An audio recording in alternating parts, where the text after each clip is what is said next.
más que en otros, pero por ejemplo en este momento de la crisis argentina, eso repercute en que el valor de las acciones de empresas argentinas que se cotizan en la bolsa de Nueva York, por momentos suban, por momentos bajen. Esto para dar un ejemplo, ¿no?, entre otros, de esa profunda interrelación entre no solo las actividades comerciales y productivas, por lo tanto, sino también en las actividades de intermediación financiera, en las acciones, la colocación de títulos de deuda pública, la circulación de dinero, etc. Una tercera característica que me parece destacable de principios del siglo XXI como nueva es este fenómeno que en la literatura económica se le llama la financiarización y que se puede definir por dos aspectos. Uno es que la fracción del capital financiero es hegemónica y es la que orienta el proceso de acumulación de capital. El capital del dinero, el capital de préstamo, se ha multiplicado a través de los fondos de pensión, de los fondos de inversión, se ha multiplicado la deuda pública, se ha multiplicado las operaciones con acciones.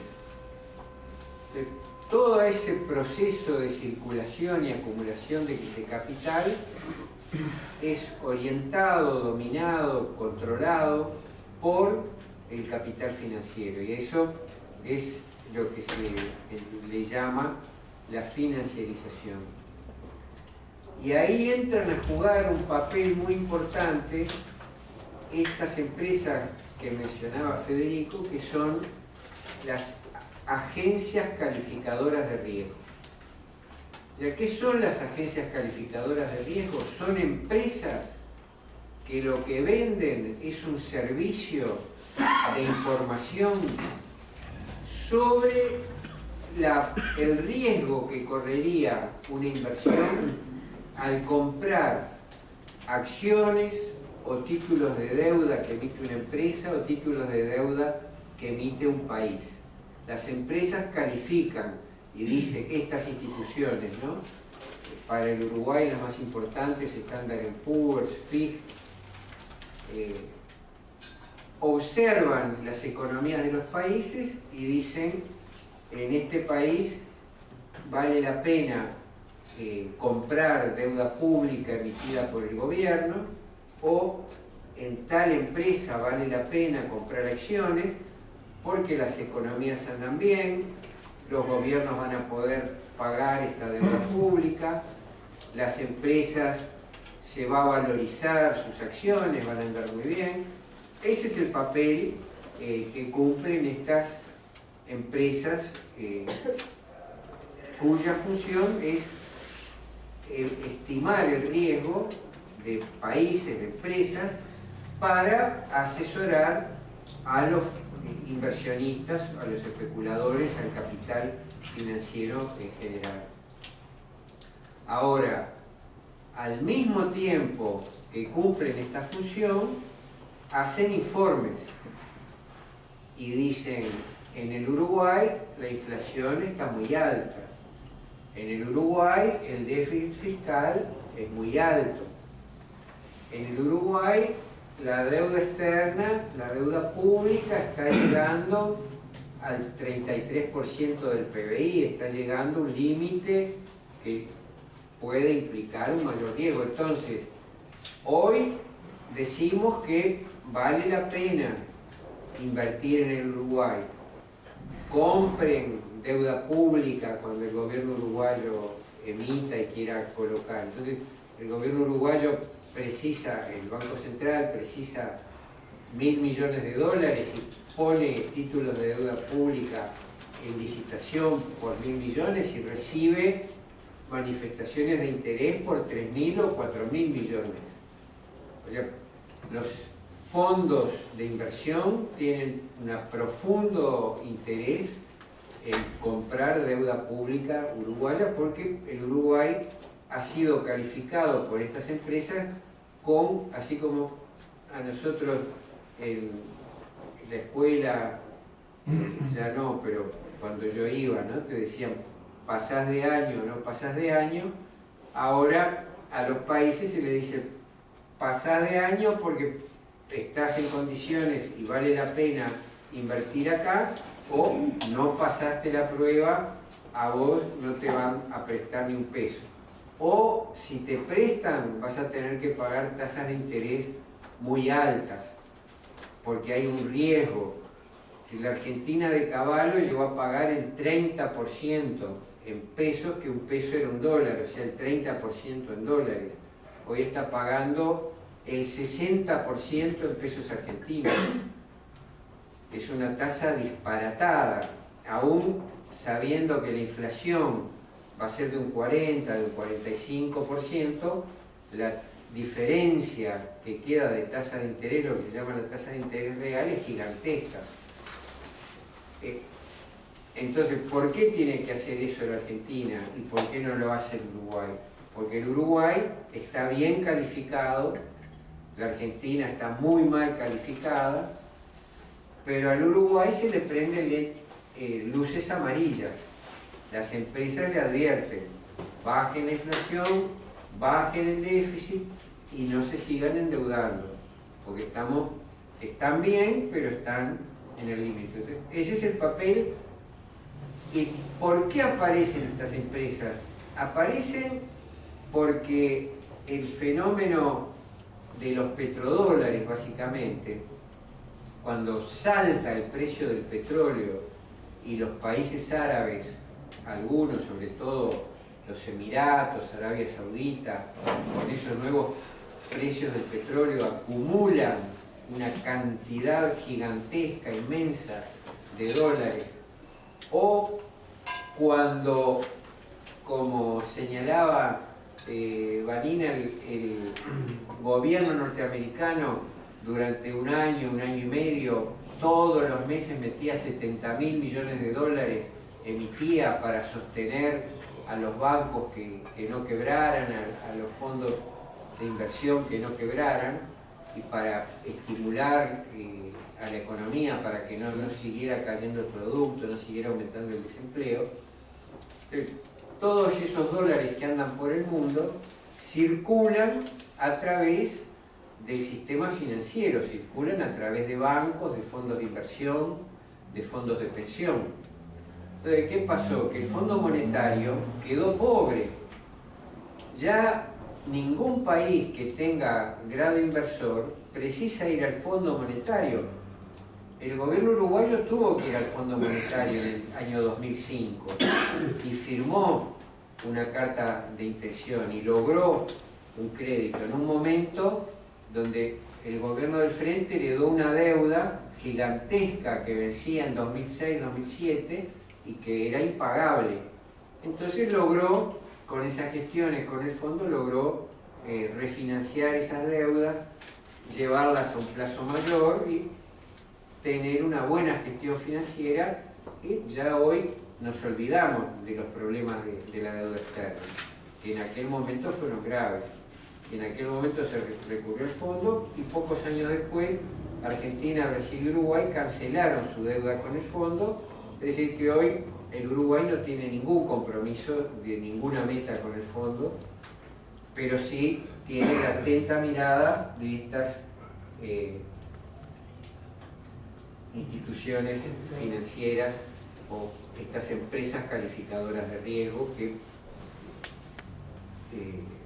proponen o promueven tomar determinadas decisiones para mantener ese grado inversor, para que la institución calificadora de riesgo diga vale la pena invertir, colocar, comprar deuda pública en el Uruguay. Una cuarta característica de que creo que sí. Ahí dice el capital financiero del proceso de acumulación. Sí. ¿Este mismo capital financiero que planteó Lenin no es una... De aquel origen ahora está hipertrofiado, digamos. Se ha multiplicado. O sea, que no la parte bancaria, podríamos decir. Exactamente, de aquella fusión donde los bancos compraban industrias, ahora el capital financiero, no solo bancario, sino fondos de inversión, fondos de pensión, ya más que comprar, invertir en actividades productivas, invierten en actividades financieras, en hipotecas, en préstamos, en deuda pública,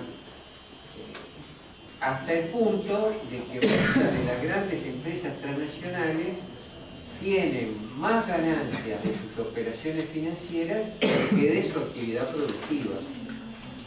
Entonces, por cada dólar de Producto Bruto Interno que hay en el mundo, hay 4 o 5 dólares en operaciones financieras, circulando en forma de deudas, depósitos, créditos, fondos. Se ha hipertrofiado, se ha independizado y yo diría que con el apoyo del desarrollo de las tecnologías de la información y las comunicaciones, porque desde que todos los bancos del mundo han incorporado la informática, se pueden mover miles de millones de dólares, millones de millones de dólares de un lado a otro simplemente apretando una tecla. Lo que hoy está en un banco determinado, dentro de 5 minutos está en otro, con una transferencia que se hace simplemente por las tecnologías de la información y las comunicaciones. Es decir, que ese desarrollo ha sido el soporte material que contribuye a que este capital financiero multiplique sus operaciones. ¿Sí? Hasta ahí lo logro entender, pero vos sabés que no entiendo una cosa. Dice por allí que el capital financiero en este momento tiene una dimensión 10 o 12 veces superior al PBI mundial. Sí. Por el otro lado, estuve leyendo a Zizek, que es medio loco para hablar y para escribir, pero que plantea que el 90% del capital financiero es virtual, pero que no es sencillo solucionarlo. No me cierra la cabeza todo eso, no sé cómo es eso. Claro, bueno, ¿cómo se multiplica, para usar un ejemplo, ¿no? La crisis de las hipotecas que empezó en Estados Unidos. Los bancos, pequeños bancos regionales, locales, empezaron a dar créditos hipotecarios. Para colocar esos créditos tenían agentes que cobraban una comisión por los créditos. Cuanto más crédito hipotecario colocaban, más ingresos tenían. Entonces empezaron a ver que su negocio estaba en darle crédito a cualquier persona. Una burbuja.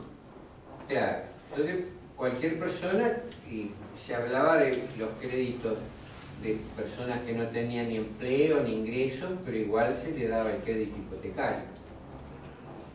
Entonces, ¿qué hacían estos bancos?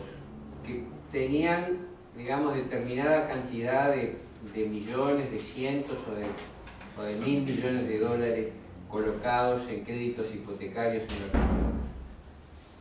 en su región de su zona de influencia. Hacían un paquete y se lo vendían a otro banco más grande. Entonces, aquel préstamo ahora, desde el punto de vista financiero, vale o acumula o se mide por el doble. Están los créditos y está esta operación, que con estos créditos se lo vendió a otro banco. Es otra relación financiera. Y ese otro banco se lo vendía a otro banco más grande o a un fondo de inversión. Entonces, con la misma plata se multiplicaba por 3. Y así, digamos, distintos tipos de operaciones que le llaman derivados de este tipo, es que con $1 que se deposita en un banco, después las operaciones financieras pueden multiplicar y generar un capital ficticio, un capital financiero, un capital de préstamo, que es 10 veces el valor del Producto Interno Bruto mundial, ¿no?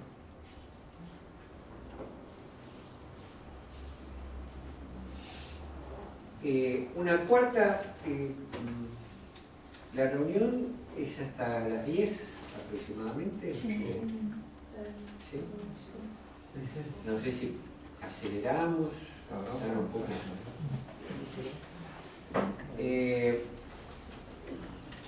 La cuarta característica es la idea de la guerra como negocio, porque ¿en qué consiste? Cuando Lenin escribe su trabajo, están viviendo la Primera Guerra Mundial y preanuncia la Segunda, una nueva guerra interimperialista por el reparto del mundo. De eso termina con la hegemonía norteamericana, un nuevo reparto. La guerra era destrucción, generaba tremendas dificultades, el hambre de los pueblos, era dificilísimo salir de esas situaciones, ¿no? Condiciones prerevolucionarias, la necesidad de los Estados Unidos de hacer el plan Marshall para que el proletariado organizado de los países europeos no tuviera condiciones, apoyado como pasó en Rusia, condiciones para crear una revolución, producto de la guerra, la muerte, el hambre. Bueno, pero eso fue en ese momento, ¿no? O en los efectos de la Segunda Guerra. Ahora, ¿qué pasó en los Estados Unidos? En los Estados Unidos la producción de armamentos se convirtió en un tremendo negocio y se formó lo que se llama el complejo industrial militar, un complejo que trabaja a demanda, es decir, fábricas de armas a las cuales el gobierno norteamericano le encarga producir aviones, producir tanques, producir misiles, producir ametralladoras. Se hace un contrato, entonces cuando la empresa se pone a funcionar ya tiene la producción vendida. La carrera armamentista, después que las armas están producidas, hay que usarlas, hay que colocarlas. El principal comprador es Arabia Saudita, hay que promover conflictos en Medio Oriente, en los países árabes, en generar preocupaciones y conflictos limítrofes, lograr que los países latinoamericanos compren armas por las dudas de que algún otro país latinoamericano quiera invadirlo. Entonces, este complejo industrial militar, con la demanda, el gasto público, las empresas que producen las armas, los contratistas a los cuales proveen a estas empresas. Y esto, para que funcione, se tiene que apoyar en ideología, en lo que los que analizan estos fenómenos le llaman los intelectuales orgánicos, que promueven las políticas de guerra, las políticas de conflictos, y los medios de comunicación de masas. Entonces, todo esto arma un paquete que lleva a que anualmente se gasten millones de dólares y que este complejo militar industrial tenga un poder tremendo y que la guerra se haya transformado en un negocio. Hay que promover las guerras para que las guerras locales, las guerras focalizadas, para que estas armas sigan circulando.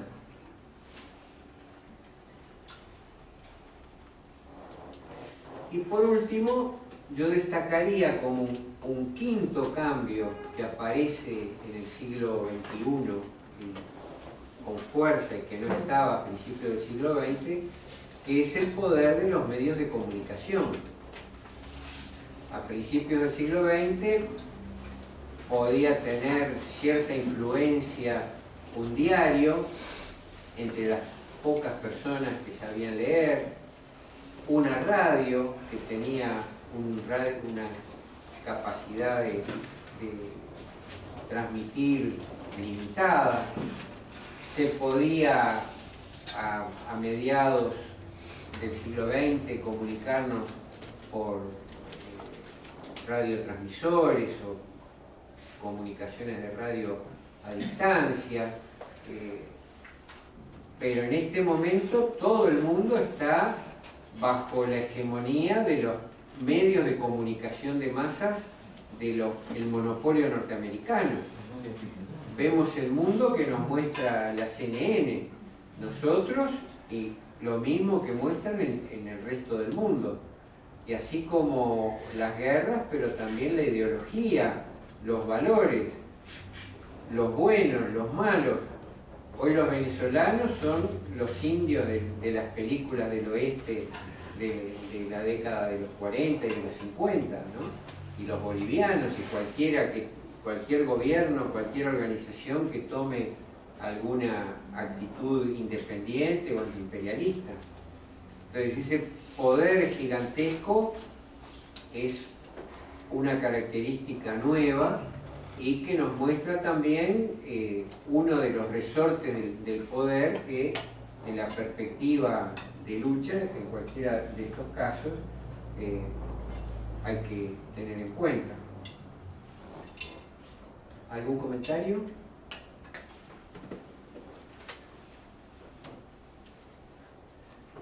Sí. La CNN está la del sur en RT. O sea, la lucha de clases se da también a través del proceso de los medios de comunicación. Claro, pero con una disparidad de fuerzas tremenda. O sea, hoy podemos mirar Telesur, que nos da otra visión del mundo. Claro, o la cadena Sputnik, Al Jazeera.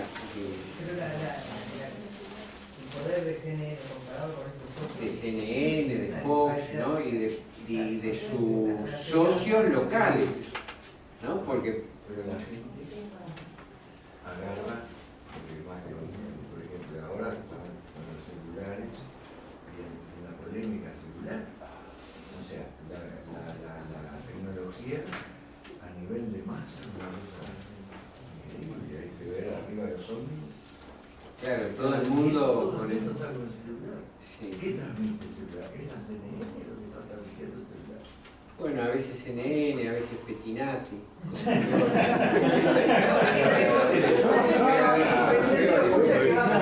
a veces Telesur y RT tendría que aclarar bien diario como antes, por ejemplo, el diario El País y el diario La Mañana eran los diarios, pero después estaban los diarios que también. Quiero decir que la lucha de clases También se expresa en los medios de comunicación y a nivel mundial. Pero creo que con una disparidad de fuerzas, ¿no? Sí. Yo te quería hacer una pregunta que refiere al primer punto, ¿no? Cuando tú dijiste China está muy interesado en colocar capitales con determinadas características, prácticamente sin condiciones, términos muy buenos para una deuda, interés bajo. ¿Por qué pensás vos que en estos gobiernos del Frente Amplio de Uruguay no se ha utilizado el mecanismo de endeudarse con China, importe para hacer ferrocarril? Claro, es una interrogante que me planteo y a la que no tengo respuesta. Porque hubo un momento que hubo una negociación durante la presidencia de Mujica en torno a un ferrocarril. Pero lo que sabemos hoy es que Tartarado Seco funciona, la Tercera República, que es apenas una gota de polvo, ¿no? Pero esa otra parte que uno dice, bueno, si nosotros tenemos acceso a un crédito de este tipo, que es país que funciona, además, a mí lo que me profundiza la interrogante es que ¿por qué Uruguay no pudo hacer un acuerdo para modernizar el ferrocarril, algunas líneas, con un crédito a largo plazo y a bajo interés, que incluso se podía pagar con productos, porque Uruguay no pudo y el gobierno de Cristina Fernández de Kirchner sí. Y entonces los chinos le pusieron 2 líneas de ferrocarril de última generación, una línea que va de Buenos Aires a Tucumán y la línea General Sarmiento. Se estaban cayendo a pedazos y con esa inversión y le financió la construcción de represas. Ahora, disculpame, Sí. creo que China se presentó a la licitación de esta De esta línea. y fue desestimada. Fue una de las 3, quedó solo Eso una. es distinto, me parece. Claro. No sé por qué. Sí, sí. No, ahí el proceso de licitación está muy discutido, ¿no? Las empresas que quedaron afuera quieren recurrir, pero ese es un proceso que podríamos llamar de mercado. A mí lo que me llama la atención es que no se logró un acuerdo de gobierno. Claro, gobierno. Una cosa es presentarse una licitación para una línea que puede ser incluso de empresa capitalista china, ¿no? Claro, sí, sí. Claro, cualquier explicación que inventamos va a estar siempre en el plano del supuesto, porque no tenemos los datos correctos. Claro. Entonces, como que me parece que es un debate que no nos puede conducir. Yo no puedo, es un supuesto, no puedo hacer un escenario si no tengo datos, y no tengo el dato certero porque el gobierno nacional nunca me vino a decir, ni Claro, siendo ¿qué parte de su pasó? fuerza política, qué está pasando. Las condiciones que nos están poniendo no nos sirven, o a ellos no les sirven, no tenemos problema con... Yo puedo suponer que bien puede llegar a venir porque venía con condiciones de cierto tipo de mano de obra que debía ser de parte de China, que se sabía que la clase obrera uruguaya organizada no iba a poder soportar. Es un supuesto, no deja de ser un supuesto más. Por eso digo que yo no lo considero tan...